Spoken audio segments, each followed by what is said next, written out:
Hello students, पिछले वाले video में हमने अभिक्रिया वेग तथा रस समीकरण मितीय जो संबंध है उसके बारे में तथा उस अभिक्रिया के वेग तथा रस समीकरण मितीय संबंध से संबंधित 3 न्यूमेरिकल हमने समझ लिए थे।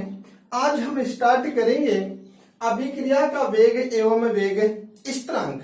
तो अभिक्रिया का जो वेग है ये हमने डिस्कस कर लिया, लेकिन वेग स्थिरांक है ये क्या होता है तथा इसे किस प्रकार से प्रदर्शित किया जाता है। तो यहाँ पे देखो कि ये एक सामान्य अभिक्रिया है जिनमें कैपिटल ए बी और कैपिटल जो सी है ये तो क्या है क्रियाकारक तथा इसके संगत स्मॉल ए स्मॉल बी और स्मॉल जो सी है ये इनके रस समीकरण मिति गुणांक है। तो एक द्रव अनुपाती क्रिया नियम के अनुसार किसी अभिक्रिया का जो वेग है ये सांद्रता के क्रिया कारकों की सांद्रता के समानुपाती होता है।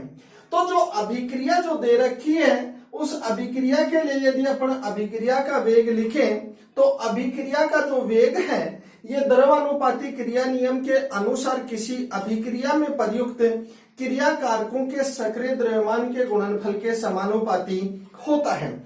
और जब सक्रिय द्रव्यमान यानी क्रिया कारकों का यदि रस समीकरण मिति गुणांक दे रखा हो तो उसको अभिक्रिया के वेग में जब प्रदर्शित करते हैं तो क्रिया कारक है उसके सक्रिय द्रव्यमान के घात में उसके रस समीकरण मितीय जो गुणांक है वो लिखे जाते हैं। तो यहाँ पे देखो ये सामान्य जो अभिक्रिया दे रखी है इसके लिए यदि अपन अभिक्रिया का जो वेग है ये लिखे तो ए बी और सी है, ये तो हो गया इनका सक्रिय द्रव्यमान, लेकिन ए का रस समीकरण मिति गुणांक क्या है ए, बी का बी और सी का सी। यदि समानुपाती के चिन्ह को हटाएंगे तो अभिक्रिया का वेग बराबर क्या आ जाएगा के, और के क्या होता है एक समानुपाती नियतांक है।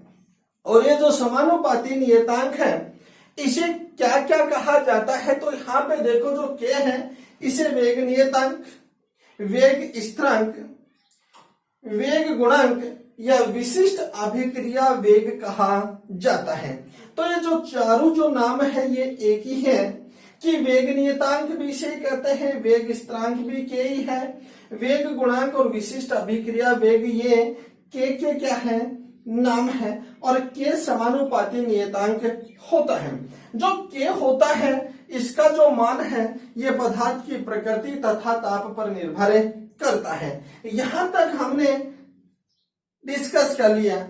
आगे चलते हैं कि यदि अभिक्रिया में जो क्रिया कारक दे रखे हैं ए बी और सी, यदि क्रिया कारकों की सांद्रता क्या हो समान हो तथा इस सभी की सांद्रताओं को एकांक मान लिया जाए तथा इसे एकांक मान लिया जाए, अर्थात ए की जो सांद्रता है ये भी एक, बी की जो सांद्रता है ये भी एक, अर्थात इन तीनों की सांद्रता एक क्या है समान, और इनको क्या कर लिया जाए एकांक मान लिया जाए। तो ये तो आ गया एकांक के बराबर, और एकांक के बराबर ये मान हो गया तो आ गया अभिक्रिया का वेग। जो अभिक्रिया का जो वेग है ये किसके बराबर होता है विशिष्ट अभिक्रिया वेग या वेग नियतांक के बराबर होता है। अब यहाँ पे देखो कि वेग जो नियतांक है या वेग स्थिरांक है इसको किस प्रकार से परिभाषित कर सकते हैं। तो ये जो क्रिया कारक की अभिक्रिया में प्रयुक्त हो रहे हैं तो इससे अपन कैसे कर सकते हैं इसको परिभाषित।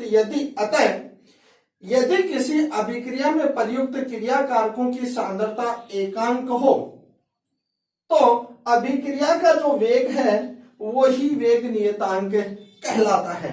अर्थात किसी अभिक्रिया में प्रयुक्त क्रिया कारकों की सांद्रता एकांक होने पर उस अभिक्रिया का जो वेग है वो ही वेग नियतांक कहलाता है। तो ये तो हो गया कि वेग नियतांक है ये होता क्या है और इसको किस प्रकार से परिभाषित करते हैं।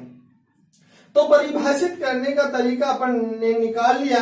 इनको क्रिया कारकों की सांद्रता को एकांक मानेंगे तो जो अभिक्रिया का जो वेग आएगा उसे ही क्या कहा जाता है, वेग नियतांक कहा जाता है। तो ये तो हो गया अभिक्रिया का वेग एवं वेग स्थिरांक। आगे चलते हैं, जो वेग जो नियतांक है, वेग स्थिरांक है, इस वेग स्थिरांक के जो मात्रक और इकाइयां हैं ये किस प्रकार से कैलकुलेट किए जाते हैं। तो यहां पे अपन देखते हैं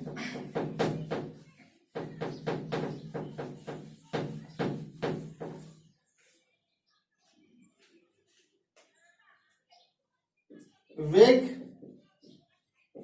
नियतांक के मात्रक, और वेग नियतांक के जो मात्रक हैं वो किस प्रकार से कैलकुलेट किए जाते हैं। तो अपन डेरिवेशन के थ्रू इसको सिद्ध करेंगे, और सिद्ध करने के बाद में जो एक संबंध आता है उस संबंध के आधार पर अपन विभिन्न कोटियों के लिए वेग नियतांक के मात्रक की गणना करते हैं। तो सबसे पहले चलते हैं कि अभिक्रिया का जो वेग है, अभिक्रिया वेग बराबर अभिक्रिया का जो वेग होता है वो सांद्रता में परिवर्तन बटे परिवर्तन में लगा समय। अब सांद्रता है उसको किस में परिवर्तन होगा, सांद्रता में क्रियाकारक की में भी हो सकता है और उत्पाद की सांद्रता में भी परिवर्तन हो सकता है। तो अपन लिखे कि सांद्रता में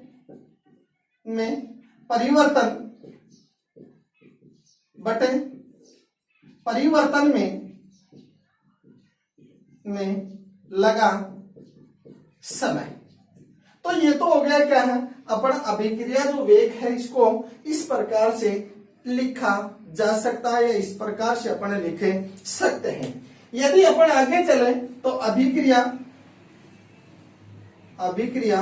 वेग, अभिक्रिया जो वेग है ये अपन यहां पर क्या है, परिवर्तन को हटा दे केवल कितना ले ले, सांद्रता और समय ले ले। तो सांद्रता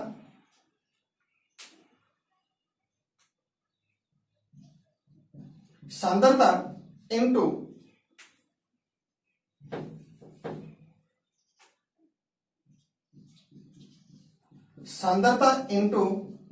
समय इनवर्स, समीकरण 1। ये क्या आ गया, समीकरण 1 आ गया। अब इस अभिक्रिया का जो वेग है इसके दूसरी अभिक्रिया के लिए जो अभिक्रिया दे रखी है उसके लिए अभिक्रिया का जो वेग लिखेंगे, और उन दोनों अभिक्रियाओं, ये एक तो ये आ गया समीकरण 1 और एक अभिक्रिया के लिए आएगा, उनको यदि बराबर करेंगे तो अपन इस वेग नियतांक का मान क्या कर सकते हैं, कैलकुलेट कर सकते हैं। तो माना ए प्लस बी सी उत्पाद, ये एक अभिक्रिया है। इस अभिक्रिया के लिए यदि अपन अभिक्रिया का जो वेग लिखे तो अभिक्रिया वेग बराबर के ए का सक्रिय द्रव्यमान घात ए, बी का सक्रिय द्रव्यमान घात बी और सी का द्रव्यमान घात सी। ये क्या हो गया, इस अभिक्रिया के लिए अभिक्रिया का वेग आ गया। यदि आगे अपन चले तो क्या हो गया कि यदि क्रिया कारकों की सांद्रता समान हो तो, अर्थात जो अभिक्रिया में जो प्रयुक्त जो 3 क्रिया कारक हैं उनकी सांद्रता क्या है, समान है। और समान है तो यदि अपन तीनों के स्थान पर क्या ले ले, सांद्रता पद ले आए, क्योंकि यहां पर अपनी क्या लिख रखी है, सांद्रता लिख रखी है। तो यहां पे देखो क्या आएगा, अभिक्रिया वेग बराबर के सांद्रता ए, सांद्रता बी और सांद्रता सी। ये क्या हो गई, यहां तक आ गया। अपन जानते हैं कि घातांक और करने का एक नियम होता है कि यदि आधार समान हो तो और गुणा में हो तो घातें क्या हो जाती हैं, जुड़ जाती हैं। जब जुड़ेंगे तो आगे चलते हैं, अभिक्रिया वेग बराबर के सांद्रता है, आधार समान है, तो इसकी जो घातें हैं ये आपस में क्या हो जाएंगी, जुड़ेंगे, a प्लस बी प्लस सी। अब आगे चलते हैं, इससे भी अपने को सॉल्यूशन नहीं निकल रहा है। आगे चलते हैं कि अभिक्रिया वेग बराबर यदि a प्लस बी प्लस सी बराबर n हो तो यदि अपन इन तीनों के बराबर n मान लिया जाए और ये जो n है ये क्या कहलाती है, अभिक्रिया की कोटि कहलाती है। कि अभिक्रिया है शून्य कोटि की है। ये कोटि क्या होती है, अपने आगे इसके बारे में डिस्कस करेंगे। तो यदि इनके बराबर अपन क्या ले ले, n मान ले, तो क्या हो जाएगा, अभिक्रिया वेग बराबर के सांद्रता घात स्मॉल n। यहां पे देखो, यहां पे भी क्या आ गया, अभिक्रिया का वेग, और यहां पे भी क्या आ गया, अभिक्रिया का वेग। इसको अपन मान लेते हैं समीकरण 2। समीकरण 1 व समीकरण 2 को जो बराबर करेंगे तो इधर तो क्या आ गया, के सांद्रता घात n बराबर, इधर क्या आ गया, समीकरण 1 से सांद्रता गुणा समय इनवर्स। यदि अपन बात करें, अपने को इसके मात्रक का निर्धारण करना है या इसका मात्रक ज्ञात करना है, तो के बराबर क्या हो गया, नीचे जाएगा तो सांद्रता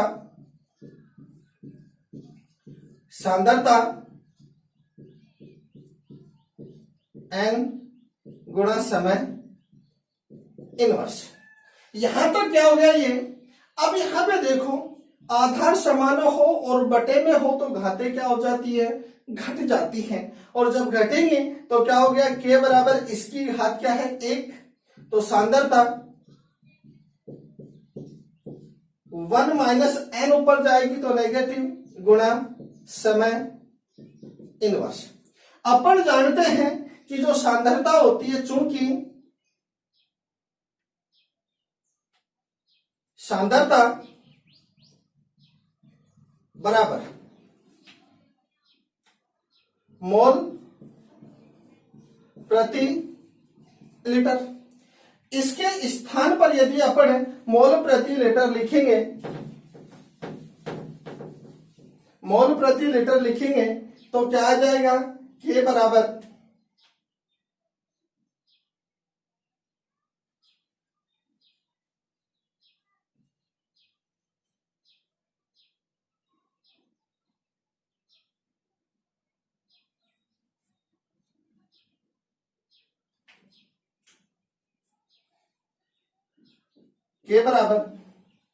मोल